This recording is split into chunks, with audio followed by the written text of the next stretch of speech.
I pretended to love hiking to impress my partner, and now they want to climb a mountain. What do I do? Alex had always been a master of small, harmless lies. I love hiking, he declared on his third date with Jess, picturing a leisurely stroll through a park, not whatever this was. Now, standing at the base of Mount Whistler at dawn, he stared up at the fog-shrouded peak like it had personally insulted him.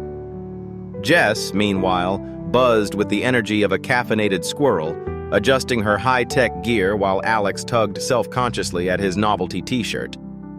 I paused my game for this. And mud-free sneakers. The first mile was a blur of Jess's enthusiastic chatter about connecting with nature and Alex's increasingly labored breathing. By mile 2, his legs had transitioned from mild protest to full-blown mutiny. He blamed the chips and the couch. Definitely the couch.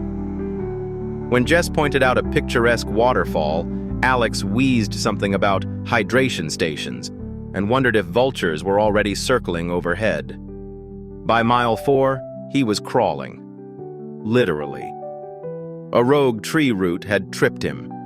Red, he'd face-planted trying to avoid a ladybug. Jess, bless her, pretended not to notice his mud-caked dignity until he collapsed in a heap, clinging to a stick like Excalibur. "I'm a fraud," he confessed, words punctuated by gasps. "I don't love hiking. I love you. And nachos. Mostly nachos." Jess burst out laughing, not cruelly, but in that way that made his panic dissolve into sheepish relief. Turns out, she'd known. The hiking enthusiast, who'd once Googled how to pretend to tie hiking boots. Not subtle, but she'd wanted to see how far he'd go. Literally, she teased, hauling him upright. They reached the summit at sunset, Alex half dead but weirdly triumphant.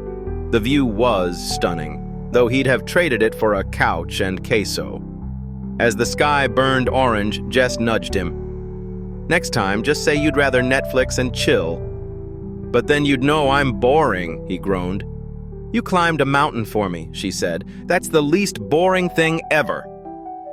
On the descent, they compromised. Jess carried the backpack.